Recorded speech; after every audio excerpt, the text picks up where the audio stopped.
తూర్పు గోదావరి జిల్లా నల్లజర్లలో అక్రమ గంజాయి రవాణాను పోలీసులు అడ్డుకున్నారు.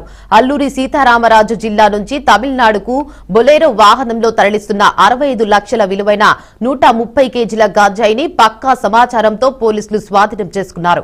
2 వ్యక్తులను అదుపులోకి తీసుకుని ఒక బొలెరో వాహనంను సీజ్ చేసినట్లు పోలీసులు వెల్లడించారు. ఇక నిందితులపై గతంలో 5కు పైగా గంజాయి కేసులు ఉన్నాయని నల్లజర్ల సీఐ రాంబాబు తెలిపారు. గంజాయి అక్రమ రవాణా చేస్తే ఊరుకోమని చట్ట ప్రకారం కఠిన చర్యలు తీసుకుంటామని హెచ్చరించారు.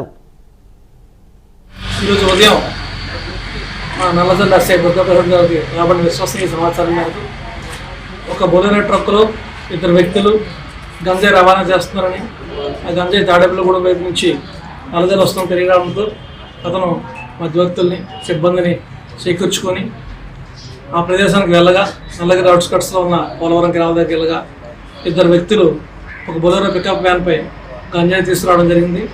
వారిని పట్టుకొని ఎంక్వైరీ చేయగా వారు ఒక వ్యక్తి పేరు మూలా మనోహర్, అతనిది అనంతపురం డిస్టిక్, ప్రస్తుత సత్యసాయి జిల్లాది. అతనిపై గతంలో 5 గంజాయి కేసులు ఉన్నాయి. అతను గంజాయి వ్యాపారం చేస్తుంటాడు. అలాగే అతని ఫ్రెండ్ తలారి ఆనంద్ అని చెప్పి చిన్నప్పుడు ఫ్రెండ్ అతను కూడా డ్రైవింగ్ కోసం తీసుకున్నాడు. వీరిద్దరు కూడా విశాఖపట్నం ఏజెన్సీ ఏఎస్ఆర్ డిస్టిక్లో ఆ ఏజెన్సీ కాకరపాడు జంక్షన్ ఉంటుంది, కొయ్యూరికి కేడీపేట మధ్యలో. అక్కడ వ్యక్తి గారు గంజాయి కొని 130 కేజీలు గంజాయి కొని రవాణా చేస్తుండగా మన సమాచారం పట్టుకోవడం జరిగింది. ఆ 2 వ్యక్తులు అరెస్ట్ చేయడం జరిగింది. అదేవిధంగా